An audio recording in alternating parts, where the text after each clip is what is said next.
So I recently made a video talking about how Roblox stopped caring about promoting good games on the front page. I suggest you go ahead and watch that video if you haven't, but I asked you guys to give me your favorite game on Roblox, and you did just that. I went ahead and picked the most recommended games for me to play, all to answer one simple question that came up in my mind. Are underrated Roblox games actually good?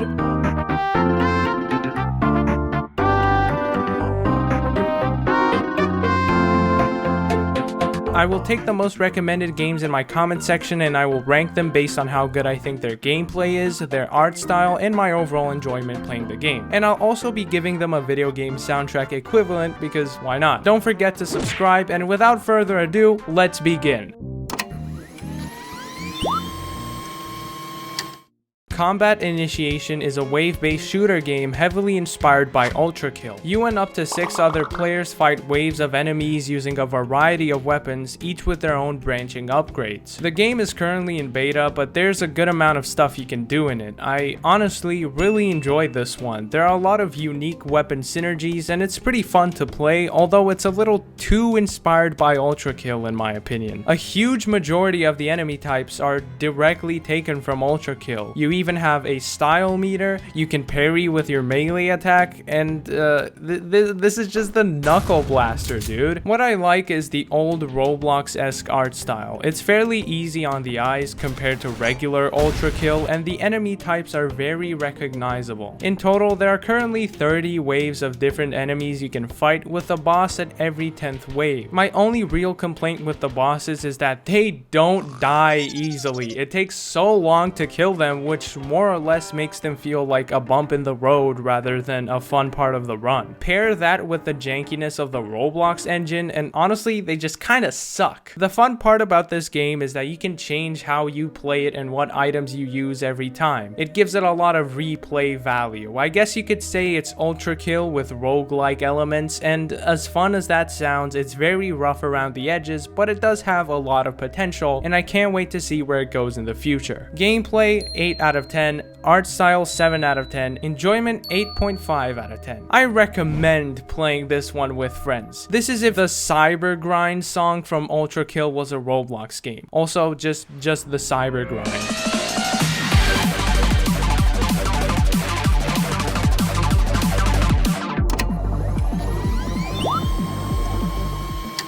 So this game's main message is that you will die a lot playing it and should use said deaths as a learning opportunity. What it doesn't tell you is that it's trying to hide the fact that it's very convoluted on its own, even with dying or not. Decaying Winter describes itself as a survival and wave-based shooter with a heavy emphasis on individual as well as team performance and not failing. You and up to 4 other players spawn on a map, get to explore it for a bit and find weapons and resources, and at the end of each day have to fight progressively difficult waves of bad guys. Now, why is this game convoluted? It sounds pretty simple, you may ask. Well, go ahead and press K on your keyboard in this game. So many keys. Am I playing Ultimate Custom Night? What the fuck is this? Okay, I'm sorry, it doesn't look too good. But what's somehow even worse is the fact that you don't actually learn much from your deaths, at least in my experience. How do you expect me to explore the map, find weapons, and understand the game if there are random dudes with guns just waiting to get me? Things might just appear on your UI without any real explanation. There are a little too many methods of healing yourself. Please tell me, which one should I take? The antibiotics or the medkit, and why? Because I don't know. In this clip, it's my fault that I didn't notice the trap, but just look at how confused I look around after it goes off.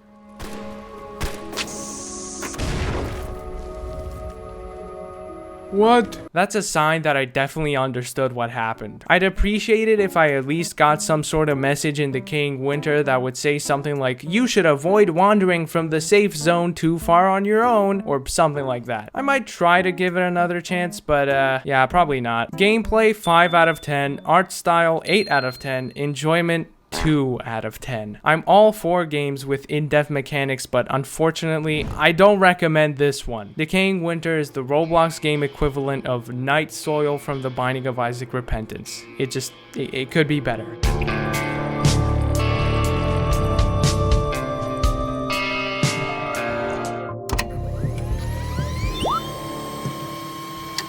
I honestly had some fun with this one, but that's as far as it goes. Dummies vs Noobs is yet another wave-based shooter that, although it has a more lackluster art style compared to Decaying Winter, is way more simple to understand, and the objective is clear. You are a dummy, you kill waves of noobs that evolve their technology the more you progress.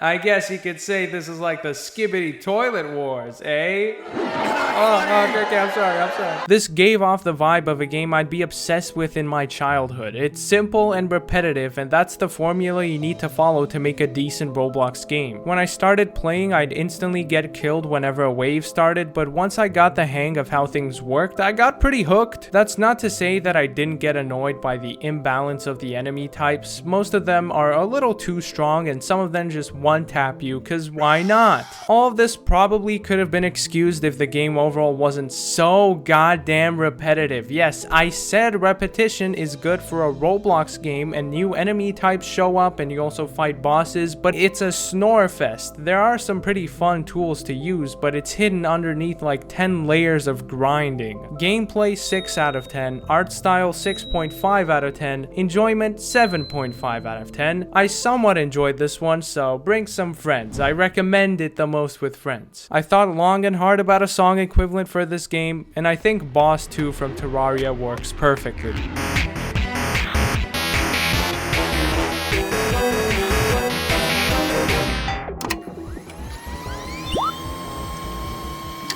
I'm gonna start by saying that I did not expect to like this game as much as I did. Block Tales is a multiplayer turn-based RPG inspired by Paper Mario 64 and Earthbound. Personally, I've never played any of these titles before, but I can tell it does a good job at taking inspiration from them and also managing to be its own thing. Where do I begin with this game? It just oozes charm all over the screen, bro. It's got charming characters, an awesome soundtrack, really fun gameplay, and it's a demo. Yeah, that's right, there's more to come with this game, but it already has so much to offer. I experienced almost little to no bugs playing it, and honestly felt somewhat disappointed when the demo came to an end because I wanted more. Then the game came up to me and said, "You want more? Well, we have it," and proceeded to give me post-game content like The Pit, which is basically this game's version of a boss rush. Post-game content in a demo, by the way. Now, this is an actual goddamn game on Roblox, not an experience, not something stupid. No, this is an actual game. There are no microtransactions, no loot boxes, no playtime awards. It's just straight up an amazing passion project. Don't let the retro look deceive you because this game has a lot of attention to detail. It honestly gave me the vibe of if Toby Fox made a game in Roblox, and I mean that in the best way possible. I also have the most gigabytes of footage from this game. Gameplay 10 out of 10, art style 10 out of 10, enjoyment 10 out of 10. I strongly recommend playing this masterpiece as soon as possible. You already know it's the Forest Maze song from the Super Mario RPG, but as a Roblox game.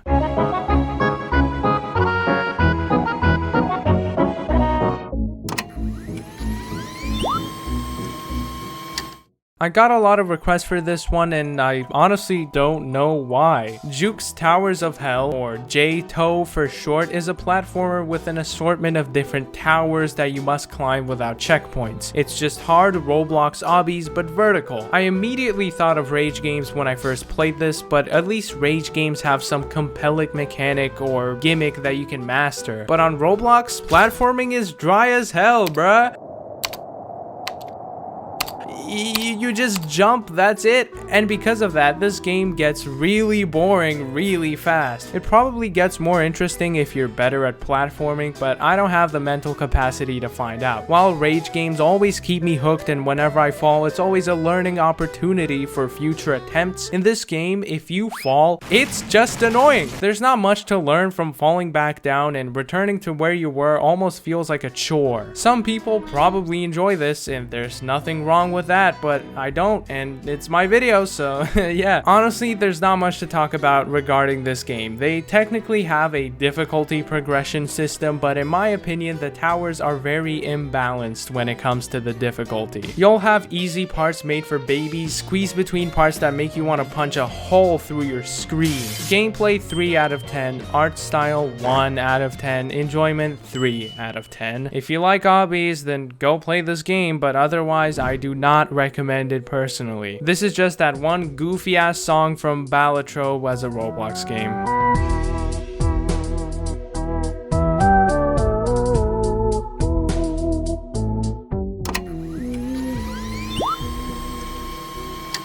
Even though I'm pretty sure everyone knows about fighting at this point, I figured I'd have to mention it. It is one of the biggest names when it comes to underrated Roblox games, after all. Oh, the irony in that statement. Fighting is a team-based shooter heavily inspired by titles like Overwatch and Team Fortress 2. Now, although it's inspired by Overwatch, the game doesn't suck. It's actually pretty good fun, and there's a big cast of characters to choose from, each with their own abilities and synergies. Unfortunately, the Roblox shooter jank rule still applies to this game, meaning that sometimes hits don't register properly or things just don't work the way they should. And unlike most other games I've talked about, it's currently in alpha testing, so problems like this might get fixed later on. Similarly to Overwatch though, there are so many goddamn tryhards that just wipe the floor with you with a fucking support class. You know, I don't support sweating at a Roblox game, goddamn! Anyway, the game is charming, the characters look really cool, and it manages to mix a retro Roblox look with modern elements very well. Gameplay 8.5 out of 10, art style 9.5 out of 10, enjoyment 9 out of 10. If you're a shooter kind of guy, then I recommend giving this one a try. This game is the equivalent of the song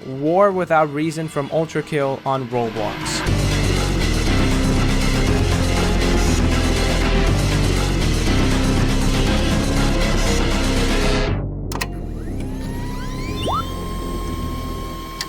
Robot 64 is Super Mario 64 on Roblox.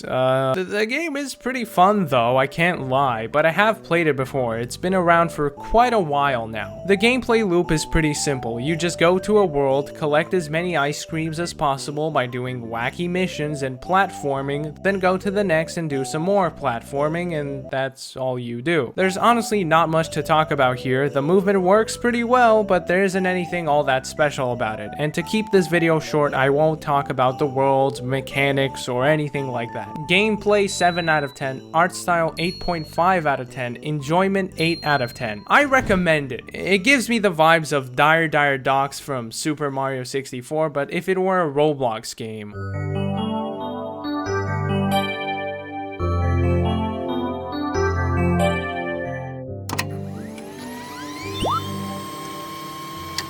Regretevator is a game full of silly goobers and silly things happen, and it's so silly! If you've ever played the normal elevator before, this is just that game but with a modern twist. It's surprisingly well polished and designed, and I never really got bored of it. If you don't know what this game is about, you just hop in an elevator and a random thing happens on each floor you go to. Each floor is uniquely distinct, and there's a bunch of them packed with references to other media or just fun and short mini games. And hold up, look at this. It's the funny butterfly knife. Now this is how you make gameplay peak. Jokes aside though, there's lots of love put into this one. NPCs might show up in your elevator, and if there are multiple of them, you might get a special custom dialogue between them, which I honestly found really cool. This game also promotes itself as a social hangout game, although I'm too lazy to interact with other human beings, so I play this game for the floors, not the people. Very good game, with a community even goofier than it. Gameplay 8 out of 10, art style 10 out of 10, enjoyment 9 out of 10. Once again, I recommend bringing some friends with this one. It's definitely the song Wavedash.ppt from Celeste as a Roblox game.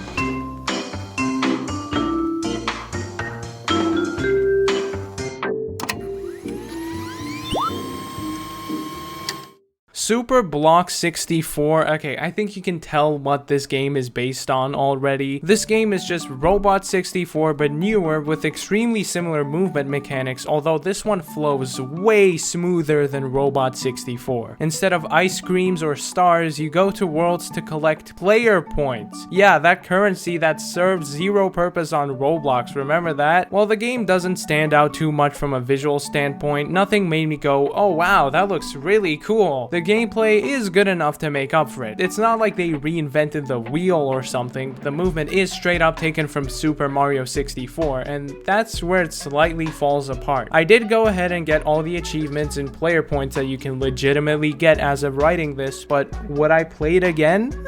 No. I found the game to be fairly easy, but that depends on your level of experience with platformers. The last world the game has to offer is called Starburst Galaxy, which features a bunch of different challenge levels that are way more difficult than the previous worlds, but those took me about 20 minutes to beat. Gameplay 7 out of 10, art style 6 out of 10, enjoyment 8 out of 10. I recommend this game if you want to find a fun little time waster. Gonna be a bit creative with this one. This game is if Noisy Notebook B from Snipper Clips was a Roblox game.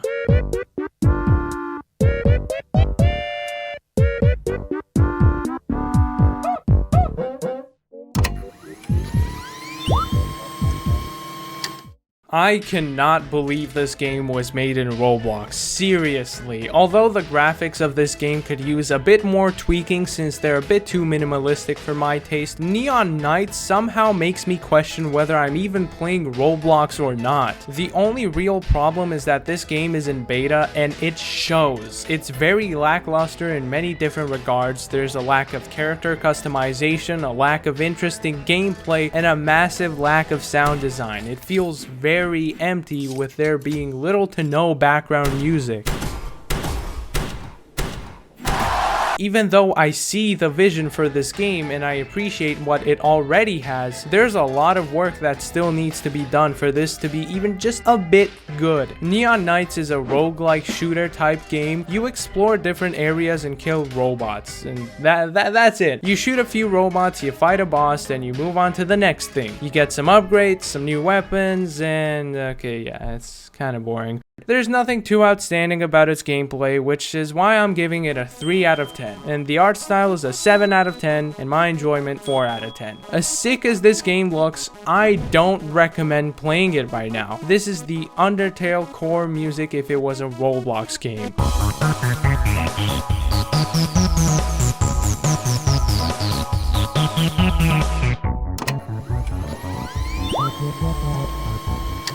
I'm gonna end this video with a game that some of you might have heard of a while ago, Get a Drink at 3 AM. The reason I included this one in the video is because the developer reached out to me telling me to play it and was super nice about it, so I decided why not, and I played it and I enjoyed it, so this one's for you, Ransom Wave. Get a Drink at 3 AM is a fairly simple game.